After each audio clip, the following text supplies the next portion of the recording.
So ఇక్కడ బేసిక్‌గా మీరు చెప్పేదాని ప్రకారం మ్యానుఫ్యాక్చరింగ్ ఇండస్ట్రీస్ ఇంక్రీజ్ అయితే హ్మ్. కన్జంప్షన్ ఇక్కడ జనరల్ కన్జంప్షన్ ఆ! పెరిగితే మనం దాన్ని క్రాక్ చేయొచ్చు. ఈజీగా ట్రాక్ చేయొచ్చు. ఇంకోటి ఏమైపోతుందంటే, ఇప్పుడు ప్రోడక్ట్ ఆడ తెలుసు. హ్మ్. వాడు ప్రోడక్ట్‌కి ఎట్లాంటి ఎక్విప్‌మెంట్ వాడుతున్నాడు. కొన్ని డార్క్ ఫ్యాక్టరీస్ చూసాను నేను. హ్మ్. డార్క్ ఫ్యాక్టరీస్ అంటే ఎట్లా ఉంటదంటే, ఒక పైప్‌ని ఫీడ్ చేస్తే హ్మ్. ఎండ్ ప్రోడక్ట్ వచ్చేస్తుంది బయటికి. ఓహ్! అన్ని మిషన్స్ చేస్తున్నాయి.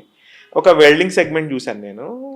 2 పైప్స్‌ని కోఆర్డినేట్ చేసి వెల్డ్ చేయాలి. హ్మ్. మామూలుగా నాకి గుర్తుండి నేను ఇంటర్మీడియేట్ టైంలో నా సైడ్ స్టాండ్ బైక్‌ది పోతే వెల్డింగ్ షాప్‌కెళ్తే అప్పుడే నా దగ్గర ₹100 తీసుకున్నాడు. ఒక చిన్న టాకాకి.